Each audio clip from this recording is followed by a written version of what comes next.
CTD Punjab ने आज एक अहम गिरफ्तारी की है। कलअदम जमात उद दावा के सरबराह हाफिज सईद को गिरफ्तार कर लिया गया है। यह गिरफ्तारी और उसकी टाइमिंग पाकिस्तान के लिए कई हवाले से अहम है, क्योंकि वज़ीर आज़म इमरान खान 22 जुलाई को अमरीकी सदर डोनाल्ड ट्रंप से मुलाकात करने जा रहे हैं। हाफिज सईद की गिरफ्तारी का अमरीकी सदर डोनाल्ड ट्रंप ने खैर मकदम किया है और अपनी ट्वीट में लिखा है कि 10 साल की तलाश के बाद मुंबई हमले का नाम निहाद मास्टरमाइंड पाकिस्तान में गिरफ्तार कर लिया गया है। हाफिज सईद की तलाश के लिए 2 साल में काफ़ी दबाव डाला गया, यानी अमेरिका की तरफ से कह रहे हैं कि काफ़ी दबाव डाला गया। अमरीकी सदर की जानिब से हाफिज सईद की गिरफ्तारी का खैर मकदम किया जा रहा है और साथ में कहा जा रहा है कि उन्हें तलाश किया जा रहा था।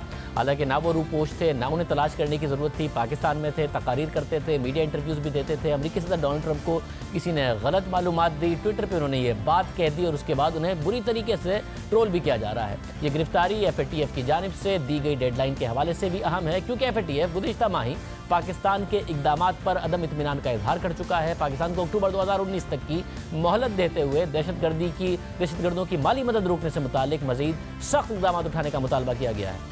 इन इक़दामात को देखते हुए FATF अक्टूबर में फैसला करेगा कि पाकिस्तान का नाम ब्लैक लिस्ट में जाएगा या ग्रे लिस्ट में रहेगा या ख़तरे से बाहर आ जाएगा। जबकि इसके साथ साथ FATF को मुतमईन करना IMF के प्रोग्राम को जारी रखने के लिए भी ज़रूरी है। पहली दफ़ा हुआ है कि FATF की जो शराइत हैं वो IMF ने अपने प्रोग्राम में रखी हैं। इस हवाले से गवर्नर स्टेट बैंक डॉक्टर रज़ा बाक़िर 9 जुलाई को कराची में एक ब्रीफिंग के दौरान वाज़ेह कर चुके हैं कि FATF की वजह से IMF प्रोग्राम ख़तरे में है और FATF के मुतालबात पूरे ना हुए तो IMF प्रोग्राम मुअत्तल हो सकता है। ये अहम मामला है और इस हवाले से पाकिस्तानी हुक्काम मुतहर्रिक हैं, अहम इक़दामात उठाए जा रहे हैं। पहले हुकूमत ने कलअदम जमातों के असासों को अपनी तहवील में लिया, उनके ज़ेर इंतज़ाम फलाही इदारों को सरकार के इंतज़ाम में दिया, इन जमातों के अहम रहनुमाओं को नज़रबंद किया और फिर अब इन रहनुमाओं के खिलाफ दहशतगर्दों की माली मानत से मुतालिक मुकदमा दर्ज करके उन्हें गिरफ्तार किया जा रहा है। इस सिलसिले में आज ये सब हाफिज सईद को लाहौर से गुजरावाला में दाखिल होते हुए गिरफ्तार कर लिया गया। इस बारे में CTD के तर्जुमान का कहना है कि CTD पंजाब ने गुजरावाला में दर्ज मुकदमे की बुनियाद पर हाफिज सईद को गिरफ्तार किया है। वो आज सुबह जमानत क़ब्ल गिरफ्तारी के लिए लाहौर से गुजरावाला जा रहे थे कि उन्हें गिरफ्तार कर लिया गया। CTD तर्जुमान का कहना है कि हाफिज सईद को जुडिशल रिमांड के लिए गुजरावाला की इंसदाद दहशतगर्दी की अदालत में पेश किया गया, जहां अदालत ने उन्हें जुडिशल रिमांड पर जेल भेज दिया है और अब इंसदाद दहशतगर्दी की अदालत में उन पर मुकदमा चलाया जाएगा। यह अहम पेशरफ्त है और यह ऐसे वक्त में हुई है जब CTD पंजाब ने 2 हफ्ते पहले ही जमात उद दावा, लश्कर तैयबा और फलाह इंसानियत फाउंडेशन की आला क़यादत के खिलाफ टेरर फाइनेंसिंग के जरिए असासे बनाने के इल्ज़ाम में 23 मुकदमात दर्ज किए थे। इन मुकदमात में हाफिज सईद का नाम भी था। 1 जुलाई को सरकार की मुद्दत में दर्ज होने वाली FIR के मुताबिक हाफिज सईद, मोहम्मद अयूब शेख, जफर इकबाल, सैयद लुकमान अली, हाफिज अब्दुल रहमान मक्की, अब्दुल सलाम, अब्दुल गफ़ार और अब्दुल कुद्दूस ने कलअदम तंजीम के ट्रस्टी होने की हैसियत से पाकपतन में ज़रई राजी को अपने दहशतगर्दाना मकासद के लिए हासिल किया, अपने कब्जे में रखा। इसके जरिए फंड इकट्ठा करके दहशतगर्दों की माली मुआवनत की। हाफिज सईद को दहशतगर्दों की माली मुआवनत के लिए चंदा जमा करने समेत दीगर इल्ज़ामात में गिरफ्तार कर लिया गया है, लेकिन इनकी गिरफ्तारी पहली बार नहीं हुई है। माजी में मुतादिद बार गिरफ्तार हुए। 2001 में भारतीय पार्लियामेंट पर हमला हुआ, भारत ने हाफिज सईद के मुलविस होने का इल्ज़ाम लगाया। दिसंबर 2001 में उन्हें हिरासत में ले लिया गया, 2002 में फिर रिहा हो गए। जुलाई 2006 में भारतीय शहर मुंबई में होने वाले बम हमलों के बाद भी हाफिज सईद को नज़रबंद किया गया, लेकिन फिर लाहौर हाई कोर्ट के हुक्म पर उनकी नज़रबंदी खत्म हो गई। फिर दिसंबर 2008 में होने वाले मुंबई हमलों के बाद हाफिज सईद नज़रबंद हुए। फिर अक्टूबर 2009 में एक बार फिर लाहौर हाई कोर्ट ने उन पर रिहाई का हुक्म दिया, जबकि हाफिज सईद को आखिरी बार जनवरी 2017 में नज़रबंद किया गया। लेकिन फिर 10 माह के बाद नवंबर 2017 में लाहौर हाई कोर्ट ने उनकी नज़रबंदी में तौसी की दरख्वास्त मुस्तरद कर दी थी। अब एक दफ़ा फिर गिरफ्तार हुए हैं।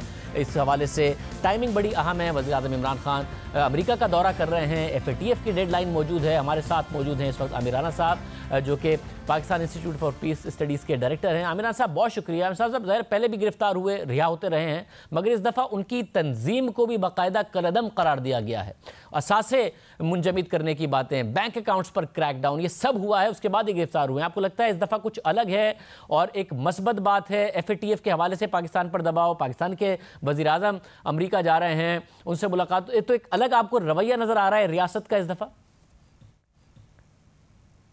हाँ, बिल्कुल ही ऐसे इशारे हैं कि अब पाकिस्तान के जो रियासती इदारे हैं उन्होंने फ़ैसला कर लिया है कि जितने भी अच्छे और बुरे तालिबान की जो बहस है उसको ख़त्म किया जाए, क्योंकि इसकी बड़ी एम्बेरसमेंट हुई थी जब फेटफ का पेरिस के अंदर इजलास हुआ था और जब पाकिस्तान की तरफ से असेसमेंट दी गई थी कि कुछ ग्रुप कम थ्रेट रखते हैं और कुछ की तरफ से ख़तरा ज़्यादा है, तो ख़ासी एम्बेरसमेंट हुई थी। उन्होंने कहा था कि एक ही तरीके से उनको डील किया जाए। तो लेकिन बहरहाल इसमें कैपेसिटी का इशू बाहर सामने आ रहा है कि काउंटर टेररिज्म डिपार्टमेंट पंजाब की तरफ से कि जो चार्जेस फ्रेम किए गए हैं, जिन पिछले 4 केसेस का हवाला दिया है, तकरीबन उसी तरह के हैं, सवाए इसमें कि इसमें इजाफा किया गया है कि ये जो पैसे इकट्ठे करते रहे हैं वो दहशत गर्दी की कार्रवाइयों में मुलविस हुए हैं। वो चार्जेस जिसकी वजह से बरी होते रहे हाफिज़ सईद वो ये था कि लश्कर तैयबा के सरबराह हैं, तो इस मरतबा भी यही उनका दावा किया गया है। लेकिन इस बार थोड़ी सी सूरत हाल मुख्तलिफ होगी कि नोटिफिकेशन इंटीरियर मिनिस्ट्री की तरफ से है जमात दावा समेत इसके तमाम जो फलाही इदारे थे कि उनको भी कालेदम करार दिया जा चुका है।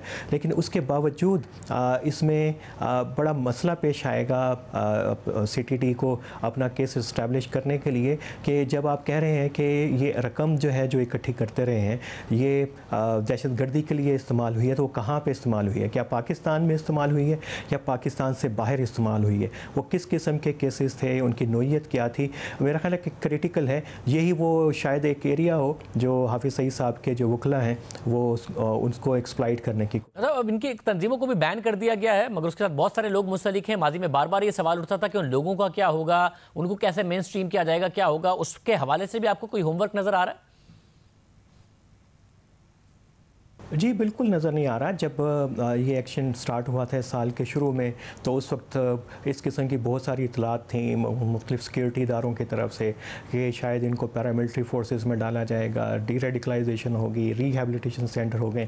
वैसा अभी तक कोई ऐसा प्लान सामने नहीं आया है और सिर्फ ये देखा गया है कि जो इनके स्कूल हैं उनको जो प्रोविंशियल जो एजुकेशन डिपार्टमेंट्स हैं उनकी सुपरविजन में दे दिया गया है, लेकिन प्रैक्टिकली वही लोग उन स्कूलों को चला रहे हैं। महकमा औकाफ को उनके मदारिस उनकी सुपरविज़न दे दी गई है, लेकिन वही लोग उनको चला रहे हैं। फिर वो जो इनके चैरिटी के लोग थे वाबस्ता थे उनकी तरफ भी तक कुछ थोड़ी सी जॉब्स जो हैं उनको रेस्क्यू के अंदर दी गई हैं। तो भी ख़ासा चैलेंज है। ये रिसोर्सेज भी चाहिए, लेकिन रिसोर्सेज से ज़्यादा जो है वो पूरा एक प्लान चाहिए और विल चाहिए कि इनको किस तरीके से आप लेके चलेंगे, क्योंकि अभी तो पूरी दुनिया के अंदर थोड़ा सा स्पेस मौजूद है रिहेबिलिटेशन डीरेडिकलाइजेशन के। UN की सिक्योरिटी काउंसिल की इसके अंदर बहुत वाज़े करारदादें हैं। यानी आपको कोई ऐसा प्रेशर ऐसा नहीं आएगा दुनिया की तरफ से अगर आप कोई जामे। बहुत शुक्रिया मेरा नहीं आएगा। रियासत संजीदा नज़र आ रही है इस दफ़ा इस हवाले से, जो कि एक बड़ी मस्बत बात नज़र आती है।